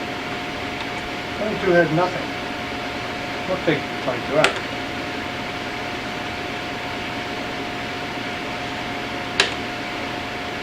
And it wants to confirm it because you're taking away something. 22 what? What are you talking about, 22? Something after 22. Oh, Somebody that's green, but there's nothing there. there's no value, you know. We can go look at 19, it's got something, you know, so you can look at what's here. You can change this, you can record things. In blind, you can redo the submasters. Link and wait are part of queuing. I can link, so Q3 runs and then it links to 4 and runs 4 immediately. I can put a wait time in so that it links, but there's a wait, so it runs automatically. You know, so I don't have, you push go and then the next one runs without thinking about it. It's like a subroutine. Link, wait, and follow. Or you could have it links to another queue. Link doesn't run automatically, I'm sorry, follow does. Link links it to another queue. What you can have is a sequence where you write the queues in one sequence, and you got a set of 5 queues, and if the guy's not there that night, they cut his scene, so therefore you can bypass his by linking Q5 to Q10, and you skip the queues in between where he's not there. Things like that. Follow is one where you set a follow time, and so Q2 runs in 5 seconds, and then 5 seconds later, Q3 runs. The wait is the same way. Now the one trick is, if you want something to follow, look at it as if right here you've got an up, a stopwatch that says up, stopwatch that says down, a stopwatch that says wait, a stopwatch that says follow. And you got one bar. And when you hit the go button, it pops the buttons on all of them. And they're all set so that when you hit a certain time on each one, things happen. Well, the trick being that the follow one, if this goes one, you know, if you want 10 seconds, if you want 5 seconds to occur between the follow time, between the queue finishing, you've got to know that it's going to count down the first 5 seconds that went by with the queue. And then you want 5 seconds to go by. So in the follow column over here, you write 10, not 5. Okay? I've got a queue that takes 5 seconds to execute. I want to wait 5 seconds. In 5 seconds, I want the next queue to follow. That's a total of 10. Not 5, which is the timing in between. You have to take the timing in between you want and add to it. You know, so if this timing says 15, well, I need 5 seconds. I need to have 20 out over here. And that's why I say they all start at once. So any time that's on this watch has to be added to the other watches to give you any time beyond. A follow time exactly equal. A follow time that is faster than the time of the queue. If you put 5 in there, it would follow automatically. If your follow time was 3, the first queue wouldn't finish. It would just automatically go. You'd be going, huh? What the hell did I do this time? Following queue override the first one? Oh yeah, the next queue starts, literally. Yeah, you want to see that? We can go in here blind. Let's see. Go back. No, queue. Q3. Let's put a follow in it. There's my follow. Follow is an S2. What's follow? Oh, that's a following queue? Is that what you said? Yeah, so let's go back to the stage.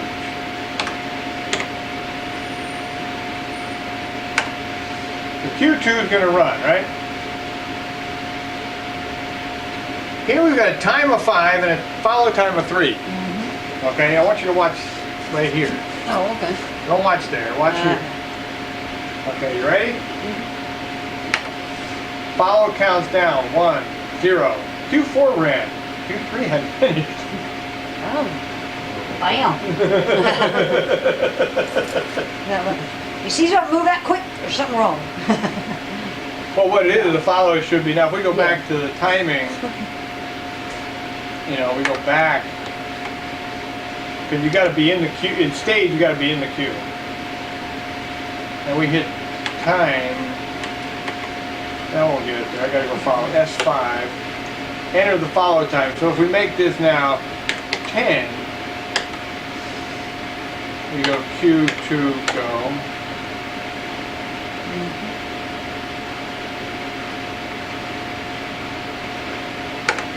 Q3. Now the follow is sitting there. Q2 0. And then follow is counting down. Now I gotta ah! Oh, I can't grab it.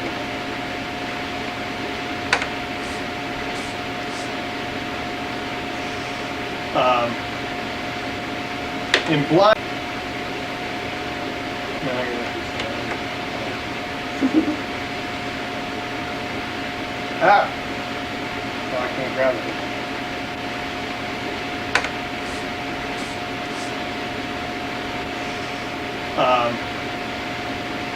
In blind, it's easier to make changes because I can, I can call up cues easier, and I can put a weight.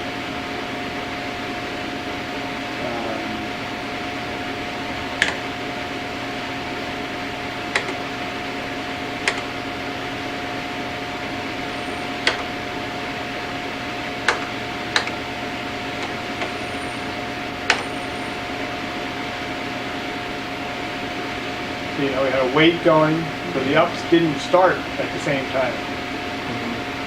They both had the same timing, but the up timing actually had a wait of 2 seconds, which really meant that the up...